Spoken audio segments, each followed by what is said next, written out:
Assalamualaikum warahmatullahi wabarakatuh. Saya Puput Oktarina.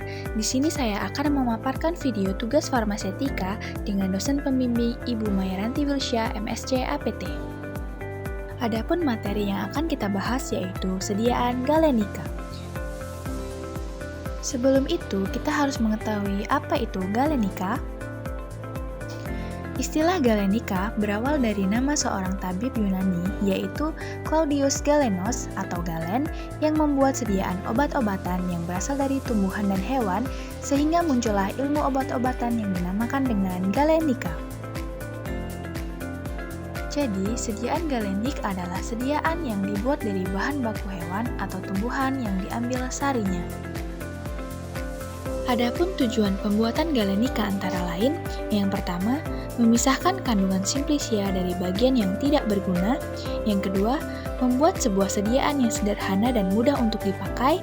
Yang ketiga, obat atau zat berkhasiat yang terkandung pada sediaan dapat stabil pada penyimpanan yang lama. Adapun alur mekanisme penarikan zat pada sediaan galenika meliputi yang pertama, cairan penyari masuk ke dalam sel simplicia. Yang kedua, zat tersari larut dalam cairan penyari. Yang ketiga, cairan yang mengandung zat tersari dipisahkan dari ampas simplicia. Terdapat beberapa hal yang perlu diperhatikan dalam pembuatan sediaan galenik. Yang pertama, derajat kehalusan. Disesuaikan dengan mudah atau tidaknya obat yang terkandung tersebut untuk disaring. Semakin halus simplicia, maka akan mempermudah proses penyarian dan sebaliknya. Yang kedua, temperatur suhu dan lamanya waktu. Disesuaikan dengan sifat dari obat, apakah mudah menguap atau tidak, mudah tersari atau tidak. Yang ketiga, bahan penyari dan cara menyari. Disesuaikan dengan sifat kelarutan obat dan daya serap bahan penyari ke dalam simplicia. Yang keempat yaitu konsentrasi atau kepekatan. Pada umumnya, untuk menentukan penggunaan cairan penyari, perlu diperhatikan beberapa faktor antara lain, mempunyai kelarutan zat dalam menstrum, tidak menyebabkan simplicia menjadi rusak atau hilang zat berkhasiatnya, harga yang ekonomis, dan jenis sediaan yang akan dibuat. Adapun cairan-cairan penyari yang sering digunakan yaitu aquades, etanol, gliserin, ether, aseton, dan kloroform. Selanjutnya ada penggolongan sediaan galenika berdasarkan cara pembuatan. Yang pertama ada aqua aromatik. Aqua aromatik adalah larutan jenuh minyak atsiri dalam air. Dibuat dengan cara melarutkan sejumlah minyak atsiri dalam air sesuai yang tertera dalam 60 ml etanol 95%. Kemudian, ditambah air sedikit demi sedikit sambil dikocok kuat hingga 100 ml. Ditambah 500 gram talkum sambil digosok sekali-kali, dibiarkan beberapa jam, dan disaring.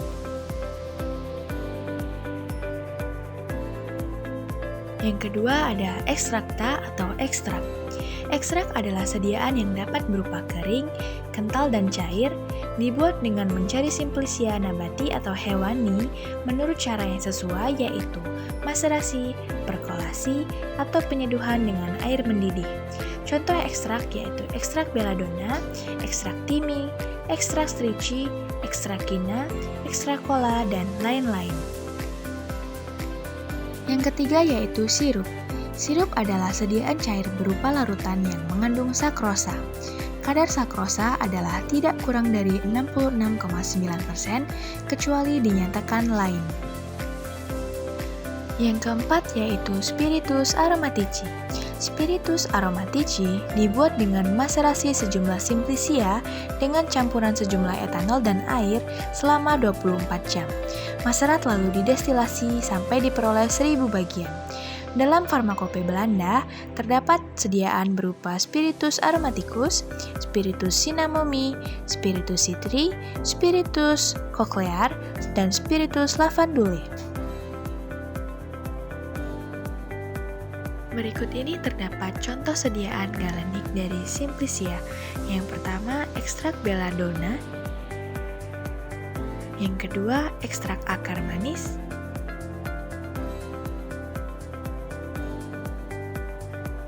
Yang ketiga, infusa daun sirih.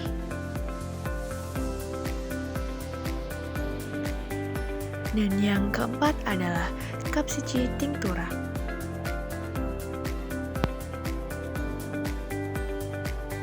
Baiklah, saya rasa cukup untuk pembahasan materi sediaan galenika.